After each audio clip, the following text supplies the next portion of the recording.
The space near Neptune shimmered like water on a hot day. Then, without warning, hundreds of alien ships appeared from nowhere. Each ship looked like a giant crystal, sharp and deadly, glowing with strange blue light. Commander Jake Sullivan gripped the metal railing on the bridge of the USS Phoenix. His knuckles turned white as he watched the alien fleet spread across his screen. The Phoenix was Earth's newest warship, but compared to these alien vessels, it looked like a toy. "Holy Mother of God," whispered Lieutenant Amy Rodriguez from her station. She had been tracking space objects for 5 years, but nothing had prepared her for this. Jake forced his voice to stay calm. "How many ships?" 412, sir," Amy answered, her hands shaking slightly as she typed. They're huge. The smallest one is 3 times our size." The bridge fell silent. Every crew member stared at the screen, watching the alien fleet arrange itself in perfect formation. The ships moved like dancers, smooth and coordinated, clearly following a plan they had used many times before. "Sir, we're getting a signal." Amy's voice broke the silence. "They want to talk." Jake straightened his uniform and nodded. "Put them through. Let's see what they want." The main screen flickered, then filled with the most terrifying face Jake had ever seen. The alien stood 9 feet tall, with gray skin that looked like old leather. 4 red eyes stared at them, unblinking, studying the human crew like a cat watching mice. Its mouth was full of sharp teeth, and when it spoke, 2 mandibles clicked together. "I am Fleet Marshal Zarthok of the Kethrin Empire," the alien said. Its voice sounded like grinding metal. "You primitive creatures have 48 hours. Surrender your planet or we destroy you." Jake stepped forward, keeping his fear hidden. Years of military training kicked in. "I am Commander Jake Sullivan of Earth Defense Force. Why should we surrender? We've done nothing to you."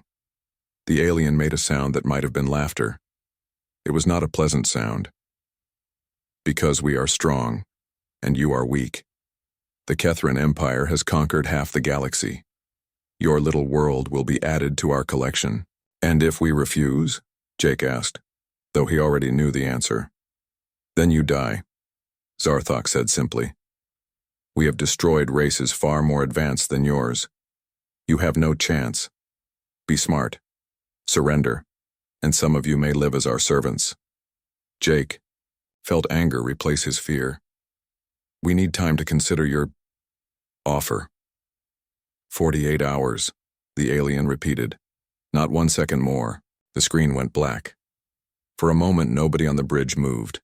Then everyone started talking at once. "Did you see those ships?" 4 eyes. The thing had 4 eyes.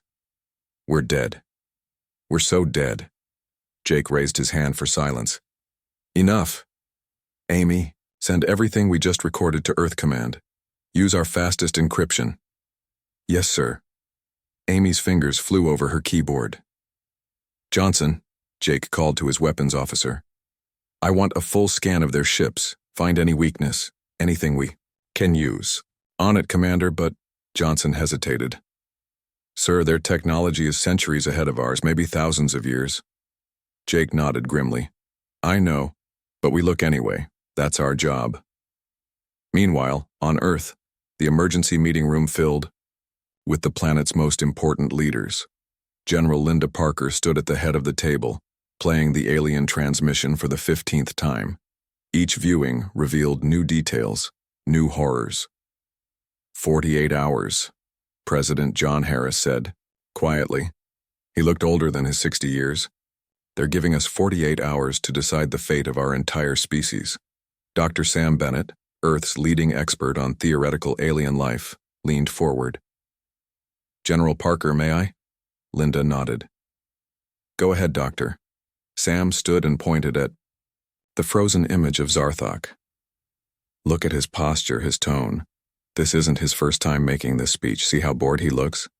This is routine for them." "You're saying they've done this before?" the president asked. "Many times," Sam confirmed. "Which means 2 things. First, they're very good at conquering planets. Second, they're overconfident. They don't expect any real resistance." Linda Parker studied the image carefully. Interesting. What else do you see? Their technology is far superior, yes, Sam continued. But look at their formation.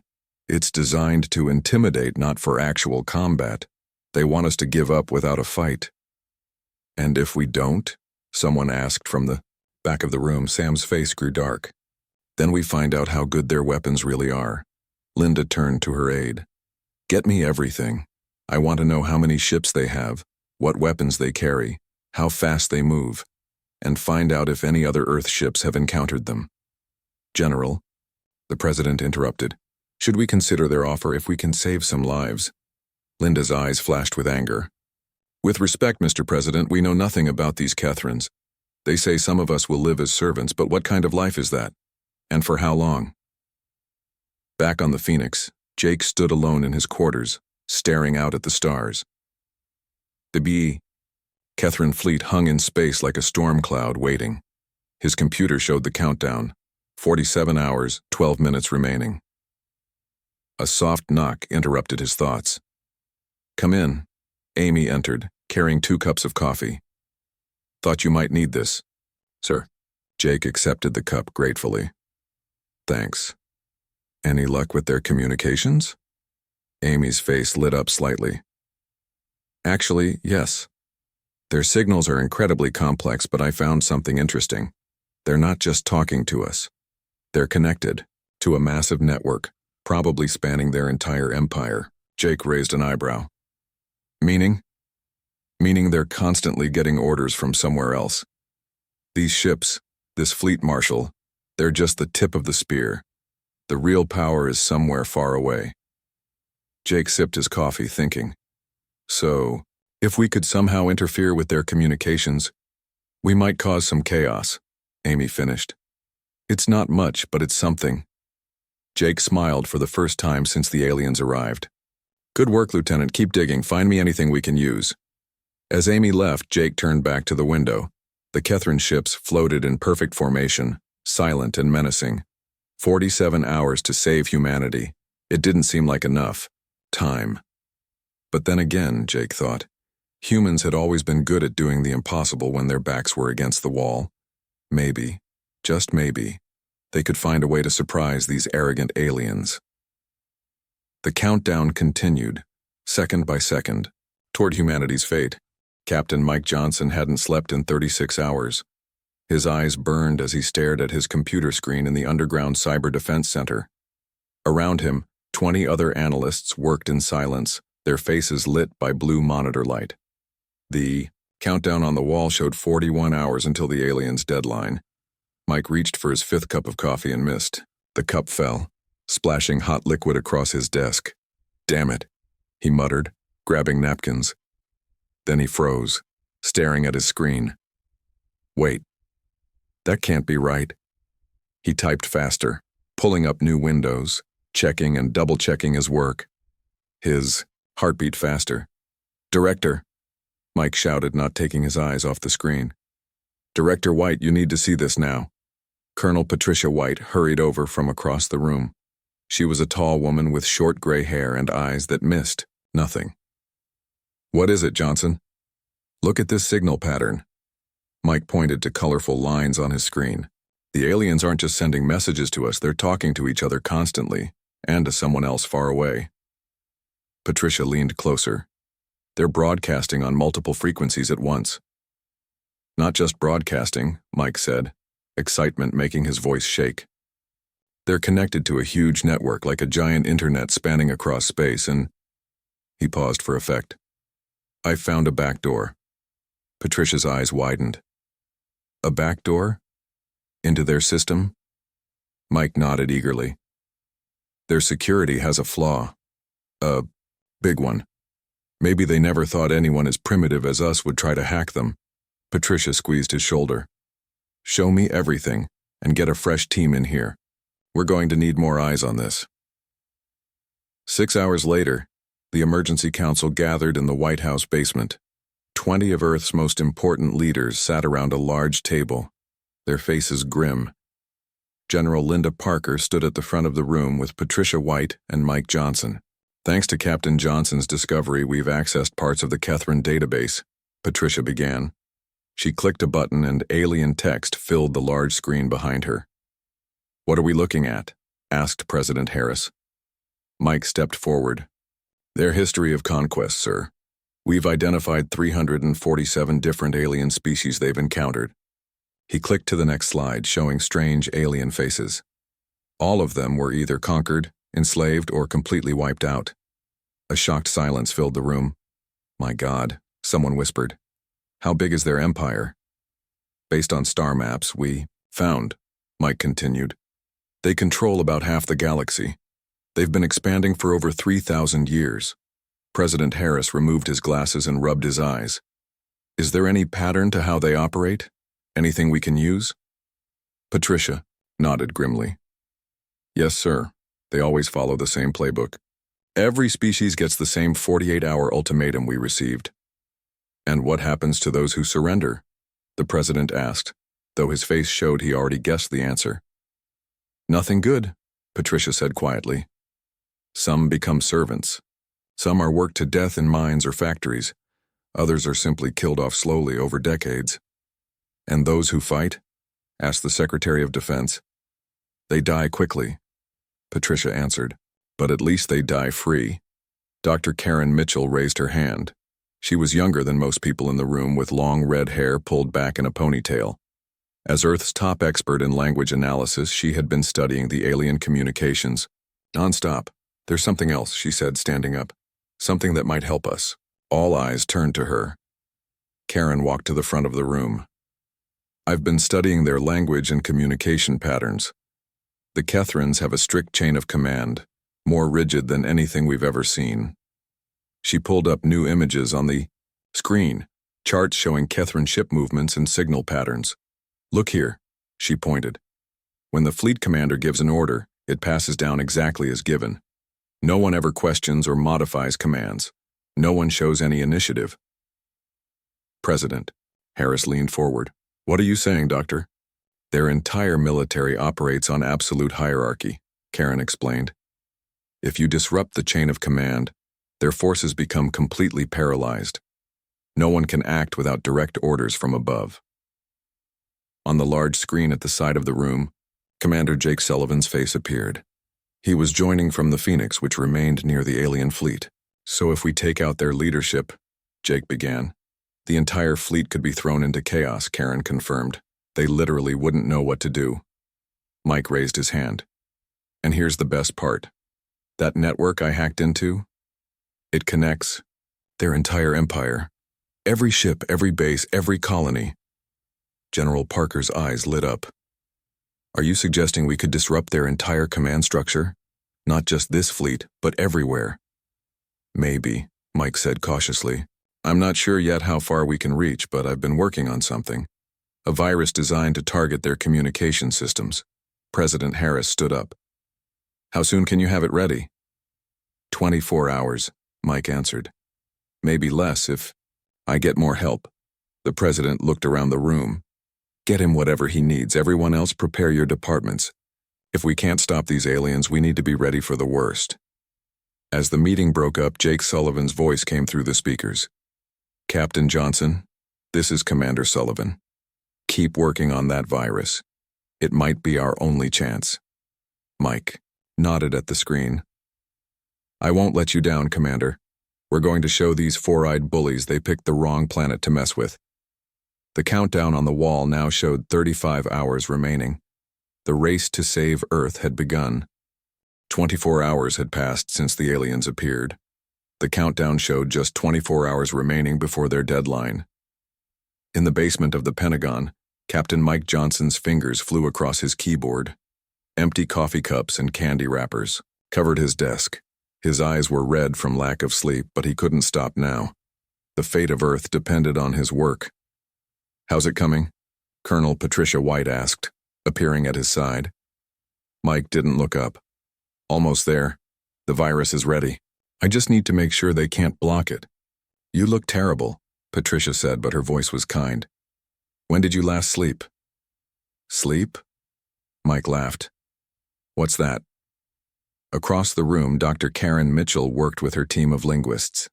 They were preparing the message that would accompany the virus, humanity's warning to the Kethran Empire. Keep it simple, Karen told her team. These aliens understand threats. Make sure they know exactly what will happen if they don't back off. In the main war room upstairs, President Harris met with his military advisors. The large screen showed the alien fleet still waiting near Neptune. Are we sure about this? The president asked General Linda Parker. If this fails, we're done. They'll attack immediately. Linda's face was grim but determined. Mr. President, we've studied every option. If we surrender, we die slowly as slaves. If we fight conventionally, we die quickly. This plan gives us a chance, maybe our only chance. The president nodded slowly. Then let's do it. But I want to hear the message before we send it. An hour later, they gathered in the transmission room.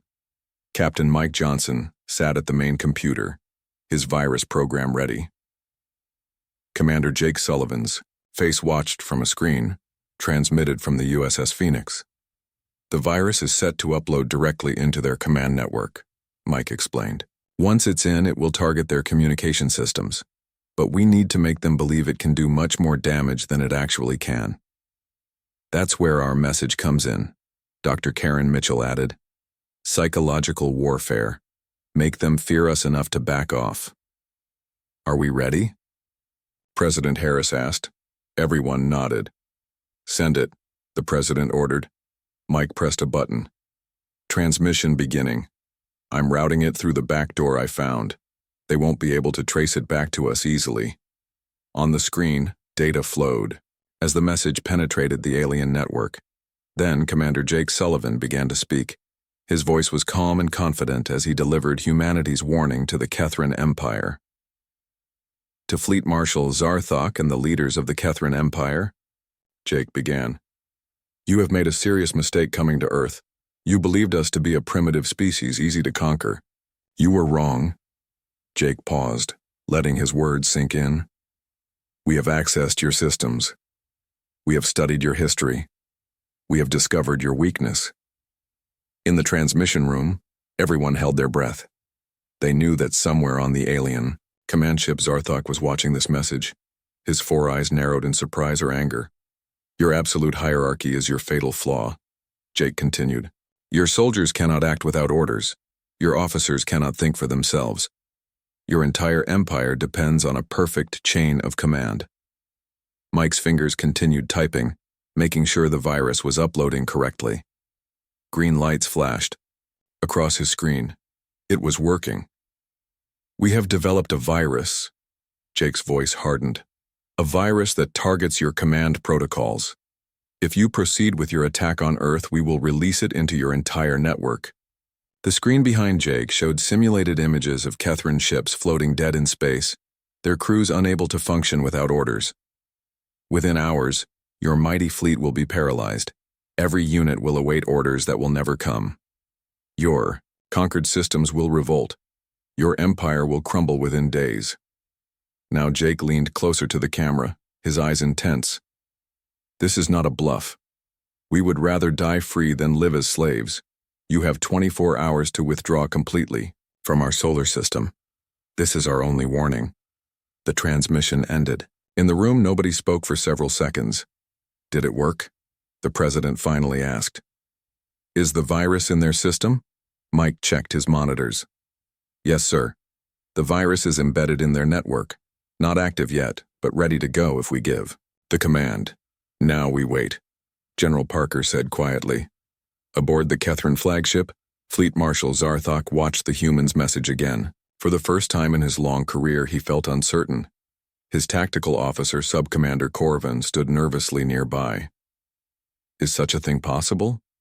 Corvin asked cautiously. Could they really disrupt our command structure? Zarthok's mandibles clicked in irritation. Unknown, but they have accessed our system somehow. That alone is concerning. They must be bluffing, Corvin insisted. No primitive species has ever resisted the Empire. Perhaps, Zarthok admitted. But if they are not bluffing, the consequences would be severe. He turned to another officer. Begin scanning our systems. Find this human virus and destroy it. Back on Earth, in the Pentagon's computer room, Mike watched alien data flowing across his screen. They're looking for the virus, he told Colonel White, running security scans. Will they find it, she asked. Mike smiled slightly. Not easily. I hid it well. And each time they search, the virus learns how they scan and makes itself harder to detect. Colonel White squeezed his shoulder. Good work, Captain. In the main command center, President Harris stared at the large digital countdown. 23 hours and counting. Now what? He asked General Parker. Now we prepare for both outcomes, she answered. If they retreat, we celebrate. If they attack, she paused. We fight until the end. Across the country and around the world, people looked up at the sky. They couldn't see the alien ships too far away near Neptune, but they knew they were there, waiting, deciding. The fate of Earth now hung on whether a fleet of alien conquerors believed humanity's single warning. The next 20 hours were the longest in human history. All across Earth, people huddled around screens watching the news, waiting to learn if they had a future. In homes, in shelters, in bars and churches, the same question hung in the air. Would the aliens leave or would they attack? In the Pentagon's main command center, the countdown clock showed 20 hours remaining. President Harris hadn't left the room since they sent the warning. He sat at the large table drinking black coffee, dark circles under his eyes. Any movement from their fleet? He asked. General Parker checked the latest report. Nothing yet, sir. They're still in the same position near Neptune. What do you think they're doing? Linda frowned. If I had to guess, they're arguing about what to do. Our message probably created quite a stir. Captain Mike Johnson entered the room, looking even more tired than before. He had spent the last 4 hours monitoring the Kethrin network, watching for any sign that they had found his virus. They're running security scans, he reported, dropping into a chair. Looking for our virus, but they won't find it easily. I hid it in places they wouldn't think to look. And if they do find it? The president asked. Mike shrugged. Even if they find parts of it, they can't be sure they got it all. That's the beauty of it. The doubt is as powerful as the virus itself. On the USS Phoenix, Commander Jake Sullivan stood in his ready room, staring out at the stars. Lieutenant Amy Rodriguez knocked on the door. Enter, Jake called. Amy stepped in, holding a tablet. Sir, I've been monitoring their communications. They're talking a lot more than before. Lots of messages back and forth between ships. Good, Jake nodded. That means they're confused, uncertain. Do you think it's working? Amy asked. Do you think they'll leave? Jake turned to face her. I don't know. But I do know one thing. They're afraid now. Maybe for the first time ever, these conquerors are afraid of their prey.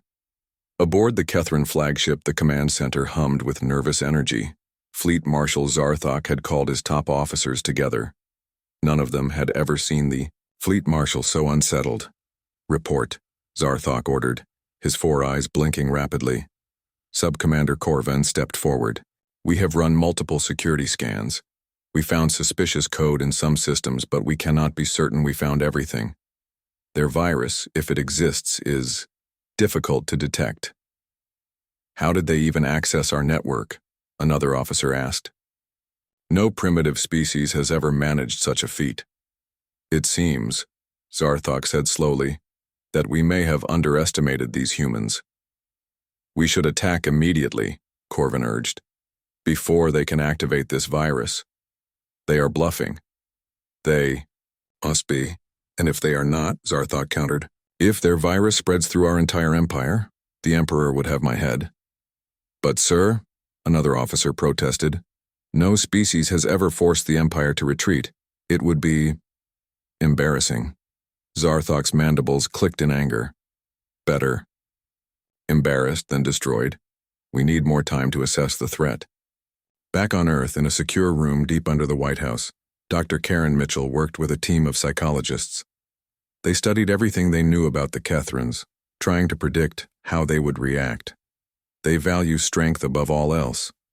Karen explained to President Harris when he visited. But they also fear failure, especially public failure. What does that tell us? The president asked. That they're trapped, Karen smiled slightly. If they attack and our virus works, they fail catastrophically. If they retreat, they look weak. They're not used to this kind of no-win situation. So, which way will they jump? Harris pressed. Karen's smile faded. That depends on how much they believe our threat. We need to make sure they remain uncertain, afraid. The countdown reached 14 hours. Still no movement from the alien fleet. In cities across Earth, military forces took up positions. Civilians moved to underground shelters. The planet prepared for the worst while hoping for the best. At the Pentagon, Captain Mike Johnson monitored the alien network. Suddenly he sat up straight. They're trying something, he announced. They're testing our virus. Colonel White rushed to his side. What are they doing? They found a small piece of the code and they're trying to see what it does, Mike explained, typing rapidly. I'm going to give them a little demonstration. Is that safe? White asked, concerned. Safe enough, Mike assured her. I'm not activating the whole virus, just giving them a taste of what it can do. Mike pressed a button. On his screen, one of the smaller Kethrin ships suddenly lost power, its lights flickering out. What did? You do? White breathed. Temporarily disabled their command systems, Mike grinned. Just for 30 seconds. Just enough to scare them. On the Kethrin flagship, alarms blared. An officer rushed to Zarthok. Sir, Scout Ship 47 just lost all command functions. Systems are rebooting now. Zarthok's face darkened. The humans, they're showing us what their virus can do. It's just one small ship, Corvin pointed out. Perhaps that's all they can affect. Or perhaps, Zarthok said quietly, they're just giving us a warning. A sample of their capabilities. The countdown reached 6 hours. On the USS Phoenix, Commander Sullivan addressed his crew. I don't know what's going to happen when that clock hits 0, he told them honestly. But whatever happens, I'm proud to serve with all of you. Amy Rodriguez nodded at him from her station. We all feel the same, sir. Is the virus really as powerful as we told them? A young ensign asked. Jake exchanged looks with Amy. It doesn't matter if it is. What matters is if they believe it is. On Earth, as the final hours ticked away, President Harris made a brief address to the world. Today, humanity stands together against a threat from beyond our planet, he said, his voice steady despite his exhaustion. We have sent our message. We have made our stand. Now we wait to see if our voice has been heard. The countdown continued. 5 hours and 4 hours or 3 hours, the game of nerves was nearly over. Soon Earth would know its fate. The final hour arrived. In command centers around the world, everyone watched their screens in silence. No one spoke. No one even seemed to breathe. 30 minutes left. Someone whispered in the Pentagon war room. President Harris stood with his hands clasped behind his back, staring at the large display showing the alien fleet. General Linda Parker stood beside him, her face tense but calm. They haven't moved, she noted. Still in the same position. What does that mean? The president asked. Before Linda could answer, Captain Mike Johnson called out from his station. Sir, the alien ships are moving. Everyone rushed to the screens. The Kethrin fleet was indeed moving, their crystal ships shifting position. But were they preparing to attack or retreat? They're turning, Mike said, his voice rising with excitement. They're turning away from Earth. For a moment, no one reacted. It seemed too good to be true. Are you sure? The president asked. Positive, Mike confirmed. They're changing formation, moving back away from our solar system. On the main screen, Commander Jake Sullivan's face appeared, broadcasting from the USS Phoenix. Sir, we're getting a transmission from the Kethrin flagship. Fleet Marshal Zarthok wants to speak with us. Put him through, the president ordered. The screen split and the alien leader appeared. His 4 red eyes seemed less threatening now, perhaps even a little resigned. Humans of Earth, Zarthok began, his voice still like grinding metal, but somehow softer. Your warning has been considered. The Kethrin Empire will withdraw from your system. Jake Sullivan's image showed him stepping forward. A wise decision, Fleet Marshal. Do not mistake this for weakness. Zarthok continued, his mandibles clicking faster. But we have calculated the risk to our empire. Your species has proven unexpected. We will not return. The alien paused, then added something surprising. In our 3,000 years of conquest, you are the first to force our withdrawal. The galaxy will remember this day. The screen went dark as the Kethran fleet prepared to leave. On their sensors, the humans watched as the alien ships accelerated and then vanished, jumping to whatever faster-than-light travel they used. In the Pentagon, cheers erupted. People hugged each other, laughing and crying at the same time. President Harris shook his head in wonder. Did we just bluff the most powerful empire in the galaxy into retreat?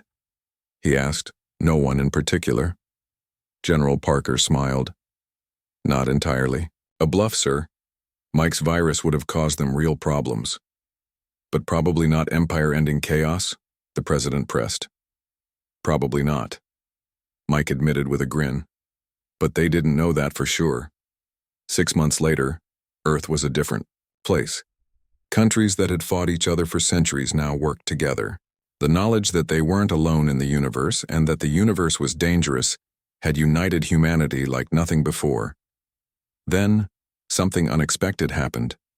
A small ship appeared near the moon. Unlike the crystal warships of the Kethrans, this vessel was sleek and silver. It carried representatives from 5 different alien species, all former subjects of the Empire. The word has spread throughout the galaxy, the lead ambassador explained during the first contact meeting. The humans forced the Kethrans to retreat. It's never happened before. Now the Empire is avoiding this entire sector of space. Other conquered worlds are rising up, another alien added. You have given them hope. Later that evening, at a celebration dinner, newly promoted Admiral Jake Sullivan raised a glass. To Earth's greatest weapon, he toasted. The virus? Someone asked. Jake shook his head, smiling. No, the power of making your enemy doubt their own strength. Around the table, humans nodded. They had stared down the most powerful force in the galaxy and made them blink first. Earth was no longer alone and no longer defenseless. The single warning had indeed changed everything. The end.